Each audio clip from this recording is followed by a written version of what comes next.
نواصل وياكم مشاهدينا فقرتنا الميدانية، وراح نروح وياكم إلى شركة نفط الكويت اللي قامت بتشغيل خط غاز جديد بحجم 40 بوصة، وهذا يعد إنجاز جديد يحسب للشركة. راح نتابع معكم تفاصيل هذا الموضوع. ينضم إلينا من شركة نفط الكويت الزميل نجيب القحطاني مراسل تلفزيون دولة الكويت من هناك. طبعا أكيد نجيب أصبح عليك بكل خير، يا ريت لو تعطينا فكرة عن جديد شركة نفط الكويت وما هو الخط الاستراتيجي اللي تتكلم عنه.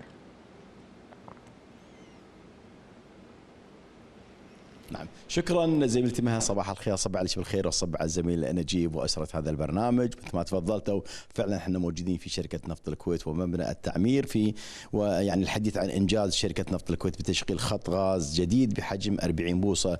يعني ما شاء الله هذا انجاز كويتي بشباب كويتيين الله يعطيهم العافيه وعساهم على القوه. لكن راح نتحدث اكثر واكثر عن هذا الموضوع. معنا السيد حمد الزوير مدير مجموعه الغاز بشركه نفط الكويت. سيد حمد يعطيكم العافيه وعساكم على القوه. ما شاء الله هذا الانجاز الطيب. حتى نعرف المشاهد الكريم ما هي علاقه تشغيل هذا الخط الحيوي مع استراتيجيه مؤسسه البترول وخطه التنميه لدوله الكويت. بسم الله الرحمن الرحيم. اول شيء اشكر تلفزيون الكويت لاتاحه الفرصه لنا في القطاع النفطي لابراز انجازاتنا التي تنعكس على التنميه في دوله الكويت. في البدايه يعتبر خط ال40 بوصه خط استراتيجي يمتد من شمال الكويت مرورا في حقول شركه نفط الكويت الى ميناء الاحمدي، وطبعا طول الخط تقريبا 145 كيلو متر، وايضا الطاقه الاستيعابيه للخط تقريبا 900 مليون متر قدم مكعب يوميا. وطبعا هذا يتماشى مع استراتيجيه مؤسسه البترول الكويتيه لزياده من مصادر من انتاج المواد الهيدروكربونيه سواء غاز او نفط. طبعا متوقعين زياده ان شاء الله في شمال الكويت مع بدايه تشغيل الخط اللي تو شغلناه. فطبعا هذا يبرز جاهزية شركة نفط الكويت لتطبيق استراتيجية مؤسسة البترول الكويتية 2040 وأيضا لخطة التنمية 2035. لا يخفى على المشاهدين أن كثر ما تزداد الإنتاجية من الغاز في شمال الكويت أو أي حقول أخرى، طبعا هذا يعطي بوادر إيجابية لتزويد محطات الطاقة في دولة الكويت بالوقود المطلوب. طبعا شركة نفط الكويت لا تقف فقط على الاستكشاف وإنتاج المواد الهيدروكربونية، أيضا منذ عام 2004 قامت شركة نفط الكويت أو تحملت شركة نفط الكويت مسؤولية إضافية، وهي تزويد محطات الطاقة في دولة الكويت بأنواع الوقود سواء كان نفط أو زيت أو الغاز أويل أو النفط الثقيل. فيعني الخط هذا يعتبر مكمل لبعض الخطوات اللي هي تتماشى مع استراتيجية مؤسسة البترول الكويتية وخطة التنمية 2035.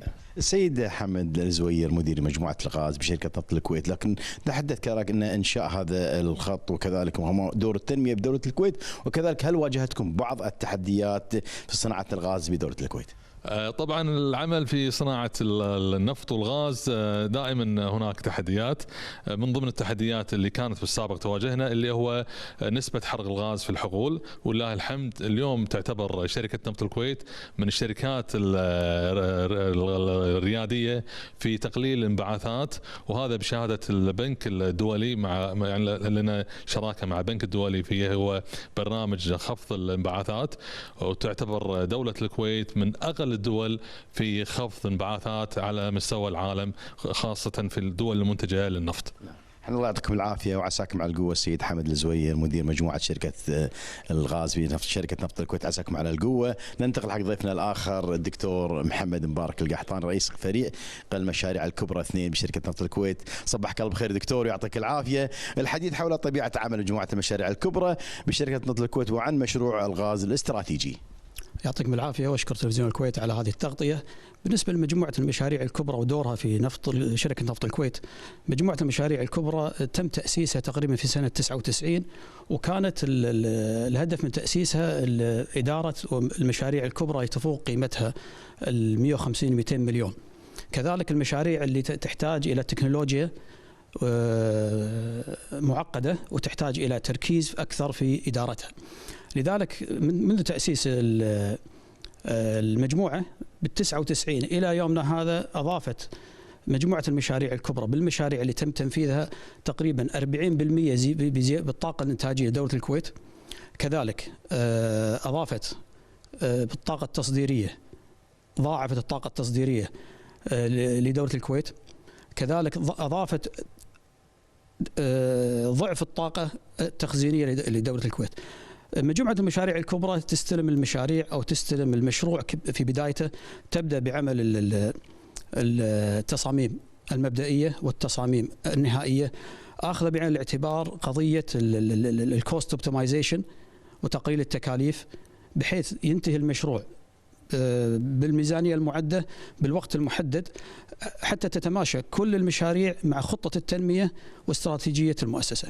دكتور محمد حنبارك القحطان، رئيس فريق المشاريع الكبرى الاثنين بشركة نفط الكويت، ما هي التحديات اللي واجهتكم أثناء تنفيذ المشروع، وهي العوامل والتي تؤدي إلى نجاح وتنفيذ هذه المشاريع الكبرى؟ أهم المشاكل في الآونة الأخيرة يمكن الكل مر فيها جائحة كورونا. طبعا جائحة كورونا اتخذت الشركة قرار جريء بأنها تمضي قدما بالمشاريع كلها. خلال جائحة كورونا تمكنت المشاريع الكبرى من تنفيذ 3 مشاريع رئيسية. المشروع الأول تغذية مصفاة الزور، لم تتوقف عجلة العمل وتم تشغيله أثناء الجائحة. كذلك مشروع النفط الثقيل تم تشغيله أثناء الجائحة. كذلك خط النفط اللي ينطلق من حقل الرضتين إلى منطقة الأحمدي. بالنسبة لمشروع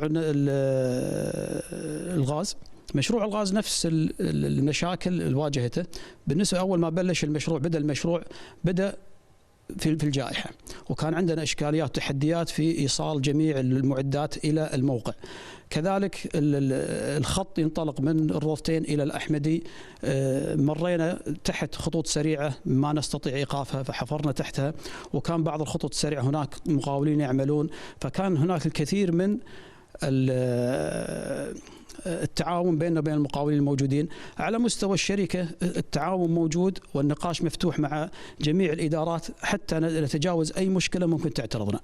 الله يعطيكم العافية، عساك مع القوة. الدكتور محمد مبارك القحطان، رئيس فريق المشاريع الكبرى 2 بشركة نفط الكويت. مشاهدي الكرام، كنا معك في هذا النقل الحي المباشر من شركة نفط الكويت ومبنى التعمير وإنجاز كويتي لشركة نفط الكويت تشغيل خط غاز جديد بحجم 40 بوصة. راح نرجع لزملائنا لمها واللي نجيب لتكملة فقرات البرنامج العالم هذا الصباح. لكم الهواء. يعطيكم العافية وجزيل الشكر للزميل نجيب القحطاني، كنت معنا من شركة نفط الكويت. أكيد وجزيل الشكر لضيوفك الكرام.